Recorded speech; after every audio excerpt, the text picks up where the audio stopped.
Well, we're now in the latter half of August, and the forecast doesn't look that bad as average temperatures are now starting to drop a little bit. You look outside, I mean, it looks like summer. It's a beautiful morning out there in Glen Heights, looking to the southwest here above City Hall there. And I do want to point out, though, if you look, you can see some storm clouds in the distance. And if you're looking out to the west or the southwest, you'll see those. We do have some storms out that way. Quite a bit of lightning here from near Eastland on up towards Bowie and Wichita Falls. These storms will stay west. You can see they're kind of drifting westward. All of that lift out there, plenty of clouds out that way. Nothing in our particular area. This is all just clutter that's kind of popping up. But off to our east, over in Arkansas, Louisiana here, there's a little disturbance that will pop up a few showers and thunderstorms later today. I'm not expecting much. I think most of that stays east of us, but we could get a few showers and thunderstorms that migrate westward, and we could see at least some clouds out of that deal, so that should help a little bit. I'm not going to argue with a few clouds in August here to help with the temperatures, which today will be in the upper 90s, but here's the thing. Average temperatures are on the decline. The average temperature at DFW right now is 96, 97 in Waco. That's down from 97, 98 respectively, and we will continue that trend. By the end of the month, the average temperature is 93 degrees. So we are on the downslope here, getting towards fall, but remember, it's gradual. It's not going to happen quickly. Just be patient. But there are already the pumpkin spice latte and different kind of pumpkin spice products that are popping up around town. Overnight tonight, 78, 79 degrees, so pretty normal for that low. I got a text message from my dad the other day asking what in the heck is in the air. Well, we do have allergens that are creeping up a bit. Chenopods, elm, grass, pretty typical for this time of year. So if you are sneezing a bit, yeah, the things are getting kicked up a little bit. Later this week, we might turn up the air a little, and maybe that'll calm things down a little bit. But the kind of churning we'll get is not what they're seeing in the Atlantic Ocean right now. So here is Hurricane Erin. This is the latest. Sustained winds of 130 miles per hour. That's right at the cusp of Category 4.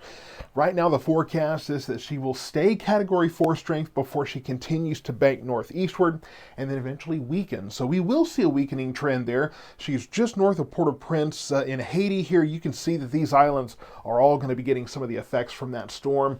The good news is the core of that storm, the strongest part of Erin, will kind of go out of its way, really, not to hit anything important. Here's the track, and that takes it between the East Coast and Bermuda there.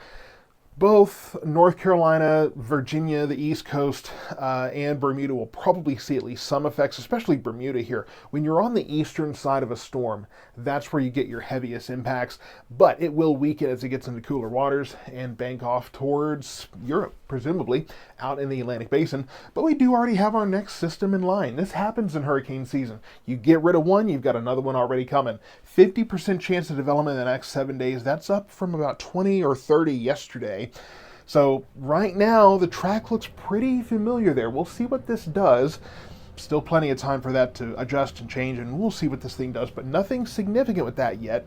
But it is out in that main development region where we're used to seeing these things come from, so we'll see what happens in the next few days. We got to talk about a cold front, and I know that calling it a cold front in August is comical to some, but you get cold fronts, you get warm fronts, is just the difference in the air. We had this high pressure system that is going to be deepening over the Rockies here. Here's the thing, we haven't had a really long-standing dominant high pressure system across the southern plains this season. They've been kind of here or there, right? Kind of east or west of us.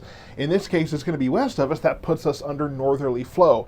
That will give this front the push it needs to at least get into North Texas. Now, whether it goes farther south than that is a big question mark, okay? We're not sure if this thing will continue on to the south as we go forward, but it will get close Wednesday morning, and that could send one round of showers and thunderstorms through, and then Wednesday afternoon, evening, and depending on what that morning system does, we could get another one, and then Thursday we could see more showers and storms.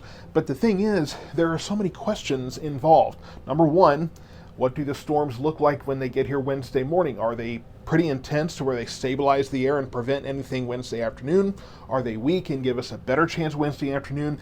How far does the front go on Thursday? Is it stranded, kind of straggling the Metroplex here, or maybe just farther south? Or is it staying farther south? That will determine Thursday's weather. There's a lot of questions to be asked here. As far as the temperature differentials, I think we don't get any lower than the lower 90s. If the front continues to push southward, I think we're in the lower 90s. I think it's probably closer to maybe mid 90s, at least owing to the increased clouds and presence of a few showers and thunderstorms. So I'm not expecting anything major out of this front, but it should, at very least, give us maybe a round or two of showers and thunderstorms, and then cooler temperatures, whether that's the mid 90s or the low 90s, depends on how far south this front goes, or maybe how many rounds of rain we get.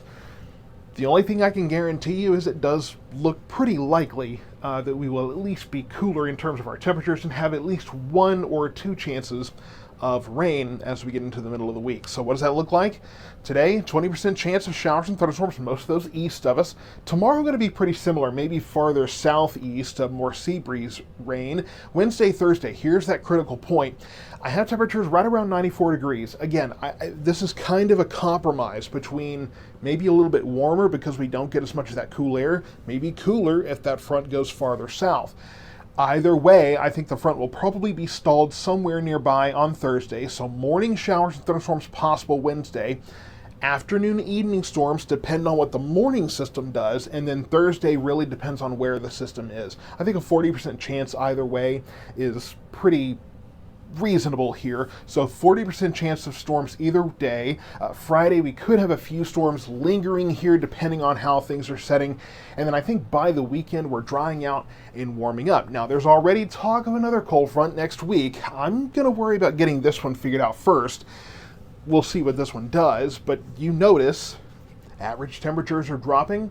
We're getting cold fronts through the door. I mean, hey, we're looking at the fact that summer is one way or the other eventually going to round down, and it hasn't been that terrible a season. I mean, I don't have triple digits anywhere on this board.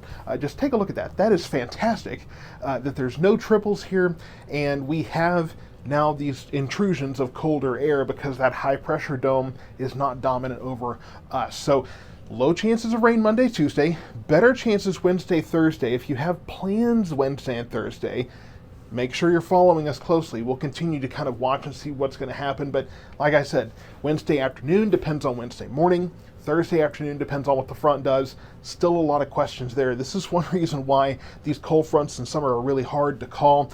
Friday, just a low chance, and then a dry weekend. So stay tuned to South Metro Weather. We'll continue to watch that system out in the Atlantic Ocean, and we'll watch that cold front to see what it's going to bring here in north central Texas.